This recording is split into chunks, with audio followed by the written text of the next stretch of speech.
ರಾತ್ರಿಯಲ್ಲಿಯೇ ಸಕ್ಕರೆಯ ಮಟ್ಟ ಹೆಚ್ಚಾಗಲು ಕಾರಣವೇನು? ಆಪ್ಷನ್ಸ್: ಎ ಇನ್ಸುಲಿನ್ ಕೊರತೆ, ಬಿ ಆಹಾರ, ಸಿ ನಿದ್ರಾಹೀನತೆ, ಡಿ ನಿರ್ಜಲೀಕರಣ.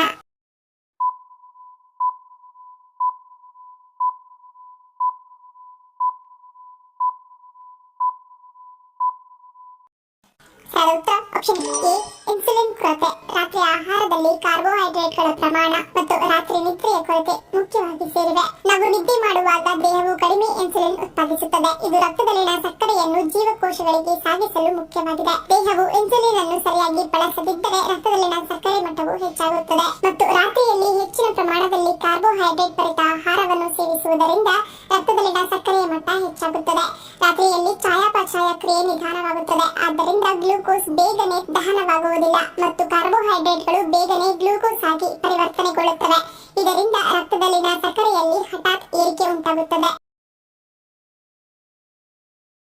ಮಳೆಗಾಲದಲ್ಲಿ ಕೆಸರು ತುಂಬಿ ಉಗುರಿಸುತ್ತಾದರೆ ಯಾವುದನ್ನು ಬಳಸಬಹುದು? ಆಪ್ಷನ್ಸ್: ಎ ತೆಂಗಿನ ಎಣ್ಣೆ, ಬಿ ಅರಿಶಿನ, ಸಿ ಅಡಿಕೆ ಸೋಡಾ, ಡಿ ಮೇಲಿನ ಎಲ್ಲವೂ.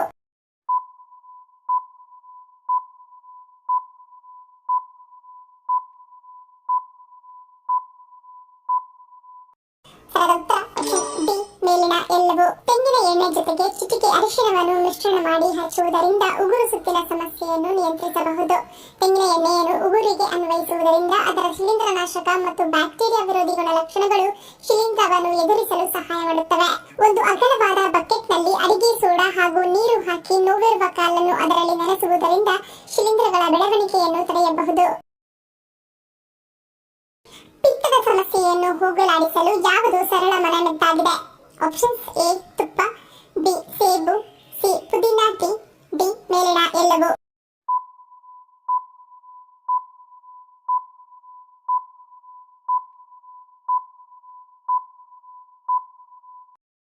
ಉತ್ತರ ಆಪ್ಷನ್ ಡಿ ಮೇಲಿನ ಎಲ್ಲವೂ. ಪಿತ್ತ ಮತ್ತು ದೇಹದ ಉಷ್ಣತೆಯನ್ನು ಕಡಿಮೆ ಮಾಡಲು 1 ಚಮಚ ಹಸುವಿನ ತುಪ್ಪವು ಅತ್ಯುತ್ತಮ ಪರಿಹಾರವಾಗಿದೆ. ದೇಹವನ್ನು ತಂಪಾಗಿಸಲು ಪುದೀನಾ ಟೀ ಪರಿಣಾಮಕಾರಿ ಗುಣಗಳನ್ನು ಹೊಂದಿದ್ದು 1 ಲೋಟ ಇದನ್ನು ಕುಡಿಯುವುದು ಉತ್ತಮ ಹಾಗೂ ಪರಿಣಾಮಕಾರಿ.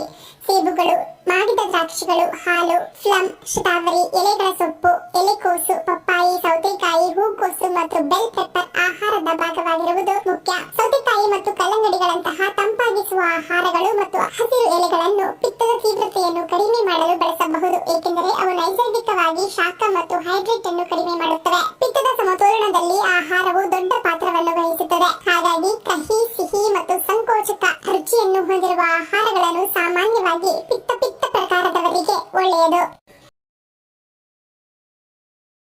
ಭಾರತದ ಅತ್ಯಂತ ಹಳೆಯ ಹೋಟೆಲ್ ಎಂದು ಖ್ಯಾತಿಗೆ ಪಾತ್ರವಾಗಿರುವ ಹೋಟೆಲ್ ಭಾರತದ ಯಾವ ಪ್ರದೇಶದಲ್ಲಿದೆ?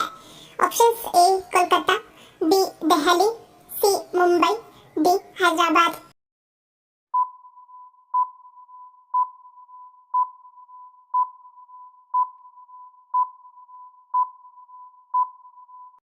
ಉತ್ತರ ಆಪ್ಷನ್ ಎ ಕೋಲ್ಕತ್ತಾ. ಈ ಹೋಟೆಲ್ನ ಹೆಸರು ಗ್ರೇಟ್ ಈಸ್ಟರ್ನ್ ಹೋಟೆಲ್. ಹಳೆಯ ಹೋಟೆಲ್ ಎನ್ನುವ ಖ್ಯಾತಿಗೆ ಪಾತ್ರವಾಗಿರುವ ಈ ಹೋಟೆಲ್ ಅನ್ನು 1840-41ರಲ್ಲಿ ಡೇವಿಡ್ ವಿಲ್ಸನ್ ಎನ್ನುವ ವ್ಯಕ್ತಿಯು ನಿರ್ಮಿಸಿದನು.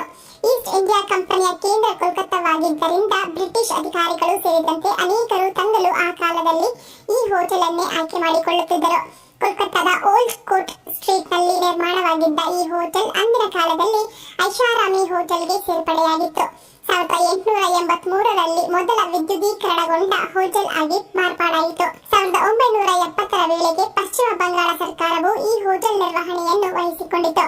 ಆದರೆ ಆಧುನಿಕ ಸ್ಪರ್ಶ, ನಿರ್ವಹಣೆ ಕೊರತೆ ಸೇರಿದಂತೆ ಈ ಹೋಟೆಲ್ ತನ್ನ ಜನಪ್ರಿಯತೆಯನ್ನು ಕಳೆದುಕೊಂಡಿತು.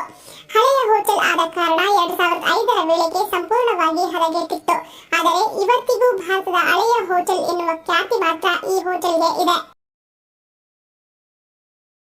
ಮೂತ್ರವನ್ನು ಹಿಡಿದಿಟ್ಟುಕೊಳ್ಳುವುದರಿಂದ ನಮ್ಮ ದೇಹದಲ್ಲಿ ಏನಾಗುತ್ತದೆ? ಆಪ್ಷನ್ಸ್: ಎ ಸೋಂಕು, ಬಿ ಮೂತ್ರಕೋಶ ಹಾನಿ, C cancer, D piles.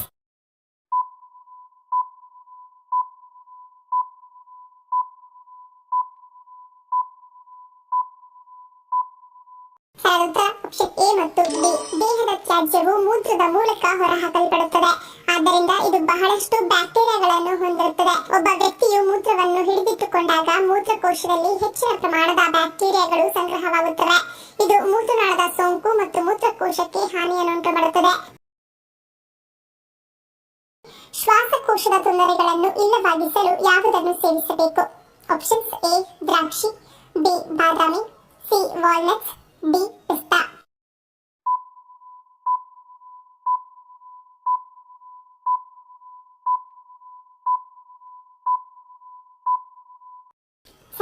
Option A ಮತ್ತು ಬಿ. ಶ್ವಾಸಕೋಶದ ತೊಂದರೆಗಳನ್ನು ಇಲ್ಲವಾಗಿಸಲು ಹಾಗೂ ಕಫವನ್ನು ಸಡಿಲಿಸಿ ಕೆಮ್ಮು ಇಲ್ಲವಾಗಿಸಲು ದ್ರಾಕ್ಷಿ ಉತ್ತಮವಾಗಿದೆ. ಮತ್ತು ರಾತ್ರಿ ಇಡೀ ತಣ್ಣೀರಿನಲ್ಲಿ ನೆನೆಸಿಟ್ಟ ಬಾದಾಮಿಗಳನ್ನು ಸಿಪ್ಪೆ ಸುಲಿದು ಸೇವಿಸುವುದರಿಂದ ಶ್ವಾಸಕೋಶದ ಆರೋಗ್ಯವು ಉತ್ತಮವಾಗಿರುತ್ತದೆ.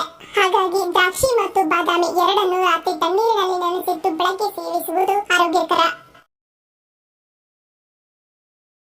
ಬಿಪಿ ಕಾಣಿಸಿಕೊಳ್ಳುವ ಮುನ್ನ ಕಂಡುಬರುವ ರೋಗ ಲಕ್ಷಣಗಳು ಯಾವುವು? ಆಪ್ಷನ್ಸ್: ಎ ಹೃದಯಾಘಾತ, ಬಿ ಅತಿಯಾದ ಬೆವರು, ಸಿ ಆಯಾಸ, ಡಿ ಯಾವುದು ಅಲ್ಲ.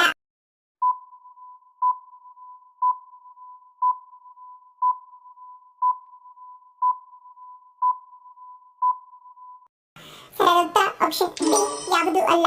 ರಕ್ತದೊತ್ತಡ ಒಂದು ಸೈಲೆಂಟ್ ಕಿಲ್ಲರ್ ಕಾಯಿಲೆಯಾಗಿದ್ದು ರಕ್ತದ ಒತ್ತಡ ದೇಹದಲ್ಲಿ ಹೆಚ್ಚಾದರೆ ಮೊದಲು ಅದರ ರೋಗ ಲಕ್ಷಣಗಳು ಯಾವುದೂ ಕಾಣಿಸಿಕೊಳ್ಳುವುದಿಲ್ಲ. ಆದರೆ ದಿನ ಕಳೆದಂತೆ ಒಂದಲ್ಲ ಒಂದು ಆರೋಗ್ಯ ಸಮಸ್ಯೆಗಳು ಕಂಡುಬರುತ್ತವೆ. ಈ ಸಂದರ್ಭದಲ್ಲಿ ನಿರ್ಲಕ್ಷ್ಯ ಮಾಡಲು ಹೋಗಬಾರದು, ಏಕೆಂದರೆ ಈ ಕಾಯಿಲೆ ಕೈ ಮೀರಿ ಹೋದರೆ ಹೃದಯಾಘಾತ ಅಥವಾ ಪಾರ್ಶ್ವವಾಯು ಸಮಸ್ಯೆ ಎದುರಾಗುವ ಸಾಧ್ಯತೆ ಹೆಚ್ಚಾಗಿರುತ್ತದೆ. ಸಣ್ಣ ವಯಸ್ಸಿನವರಿಂದ ಹಿಡಿದು ದೊಡ್ಡ ವಯಸ್ಸಿನವರೆಗೂ ಕೂಡ ಈ ಕಾಯಿಲೆ ಕಾಣಿಸಿಕೊಳ್ಳುತ್ತಿದೆ. ಇದಕ್ಕೆ ಪ್ರಮುಖ ಕಾರಣ ಆಹಾರ ಕ್ರಮ ಸರಿಯಾಗಿ ಇಲ್ಲದೆ ಇರುವುದು, ಜಡ ಜೀವನ ಶೈಲಿ, ಒತ್ತಡ ಇತ್ಯಾದಿಗಳು. ಅಧಿಕ ರಕ್ತದೊತ್ತಡಕ್ಕೆ ಪ್ರಮುಖ ಕಾರಣಗಳು. ಅಧಿಕ ರಕ್ತದೊತ್ತಡದ ಸಮಸ್ಯೆ ಇದ್ದರೆ ಆಗ ಅದು ರಕ್ತನಾಳಗಳಿಗೆ ಹಾನಿ ಉಂಟು ಮಾಡುವುದು. ಹೀಗಾಗಿ ಜೀವನ ಶೈಲಿ ಸರಿಯಾಗಿಸಿಕೊಂಡು ಸರಿಯಾದ ಆಹಾರ ಕ್ರಮವನ್ನು ಪಾಲಿಸಿಕೊಂಡು ಹೋದರೆ ಆಗ ಖಂಡಿತವಾಗಿಯೂ ಅಧಿಕ ರಕ್ತದೊತ್ತಡದ ಸಮಸ್ಯೆ ನಿಯಂತ್ರಣಕ್ಕೆ ಬರುತ್ತದೆ. ಹಾವಿನ ದೇಹದಲ್ಲಿ ಯಾವ ಭಾಗದಿಂದ ಹಾವಿನ ವಿಷವು ಉತ್ಪತ್ತಿಯಾಗುತ್ತದೆ?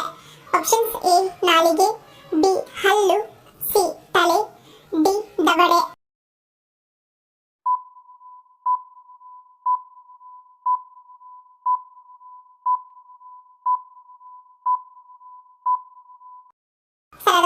ಆಪ್ಷನ್ ಸಿ ತಲೆ. ಹಾವಿನ ತಲೆಯಲ್ಲಿರುವ ವಿಶೇಷ ಗ್ರಂಥಿಗಳಲ್ಲಿ ವಿಷ ಉತ್ಪತ್ತಿಯಾಗುತ್ತದೆ. ಇದು ತುಂಬಾ ಸಂಕೀರ್ಣವಾಗಿದೆ. ಈ ಮಿಶ್ರಣವು ಕೇವಲ ಒಂದು ವಸ್ತುವಲ್ಲ, ಇದು ವಿವಿಧ ಪ್ರೋಟೀನ್ಗಳು, ಕಿಣ್ವಗಳು ಮತ್ತು ಜೀವಾಣುಗಳ ಸಂಯೋಜನೆಯಾಗಿದೆ. ಪ್ರತಿಯೊಂದು ಕೂಡ ತನ್ನ ಬೇಟೆಯನ್ನು ನಿಶ್ಚಲಗೊಳಿಸುವಲ್ಲಿ ನಿರ್ದಿಷ್ಟ ಪಾತ್ರವನ್ನು ವಹಿಸುತ್ತದೆ. ಕಚ್ಚುವಿಕೆಯ ಸಮಯದಲ್ಲಿ ಹಾವು ಉತ್ಪಾದಿಸುವ ವಿಷದ ನಿಖರವಾದ ಪ್ರಮಾಣವು ಹಾವಿನ ಜಾತಿಗಳು, ಹಾವಿನ ಗಾತ್ರ ಮತ್ತು ಅದರ ಇತಿಹಾಸ ಸೇರಿದಂತೆ ಹಲವು ಅಂಶಗಳ ಮೇಲೆ ಅವಲಂಬಿತವಾಗಿರುತ್ತದೆ. ಹಾವುಗಳಿಗೆ ಅನಿಯಮಿತ ವಿಷವಿದೆ ಎಂದು ಕೆಲವರು ತಪ್ಪಾಗಿ ನಂಬುತ್ತಾರೆ. ವಾಸ್ತವವಾಗಿ ವಿಷದ ಉತ್ಪಾದನೆಯು ಜೈವಿಕ ಪ್ರಕ್ರಿಯೆಯಾಗಿದೆ. ಇದು ಸಮಯ ಮತ್ತು ಶಕ್ತಿಯನ್ನು ತೆಗೆದುಕೊಳ್ಳುತ್ತದೆ. ಒಮ್ಮೆ ವಿಷವನ್ನು ಬಳಸಿದ ನಂತರ ಹಾವುಗಳು ತಮ್ಮ ವಿಷವನ್ನು ಪುನಃ ತುಂಬಿಸಿಕೊಳ್ಳಬೇಕಾಗುತ್ತದೆ. ಇದಕ್ಕಾಗಿ ಸ್ವಲ್ಪ ಸಮಯ ಕಾಯಬೇಕಾಗುತ್ತದೆ. ವಿಶ್ವದಲ್ಲಿಯೇ ಅತಿ ಹೆಚ್ಚು ಸ್ಟ್ರಾಬೆರಿಯನ್ನು ಉತ್ಪಾದಿಸುವ ರಾಷ್ಟ್ರ ಯಾವುದು? Options: A Japan, B Thailand, C Indonesia, D China.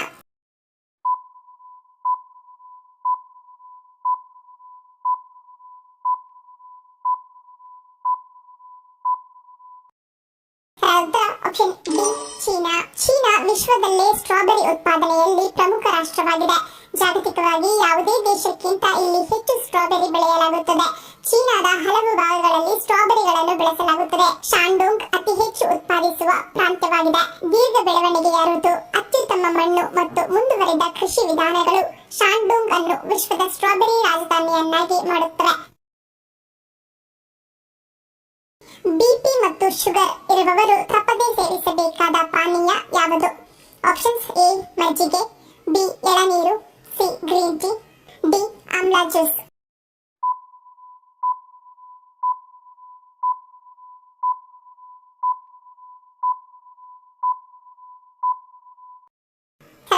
Option D amla juice.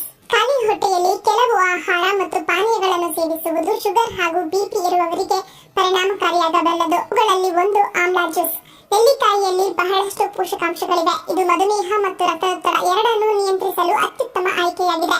Vitamin C ಮತ್ತು ಉತ್ಕರ್ಷಣ ನಿರೋಧಕಗಳಲ್ಲಿ ಸಮೃದ್ಧವಾಗಿರುವ ಇದು ರಕ್ತದಲ್ಲಿನ ಸಕ್ಕರೆ ಮಟ್ಟವನ್ನು ನಿಯಂತ್ರಿಸಲು, ಕೊಲೆಸ್ಟ್ರಾಲ್ ಅನ್ನು ಕಡಿಮೆ ಮಾಡಲು ಮತ್ತು ಹೃದಯದ ಆರೋಗ್ಯವನ್ನು ಸುಧಾರಿಸಲು ಸಹಾಯ ಮಾಡುತ್ತದೆ.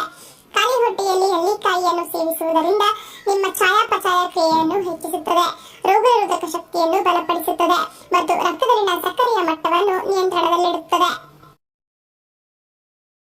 ಧನ್ಯವಾದಗಳು. ನಿಮ್ಮ ಪ್ರೀತಿಯ ಲೈಕ್ ಕೊಟ್ಟು ಪ್ರೋತ್ಸಾಹಿಸಿ. ಇನ್ನು ಹೆಚ್ಚಿನ ಮಾಹಿತಿಗೆ ನಮ್ಮ ಚಾನೆಲ್ ಸಬ್ಸ್ಕ್ರೈಬ್ ಮಾಡಿ, ಪಕ್ಕದಲ್ಲಿರುವ ಬೆಲ್ ಬಟನ್ ಕ್ಲಿಕ್ ಮಾಡಿ. ಇನ್ನೊಂದು ಇಂಟ್ರೆಸ್ಟಿಂಗ್ ಪ್ರಶ್ನೆಗಳೊಂದಿಗೆ ಸಿಗ್ತೀನಿ. Love you all. Take care.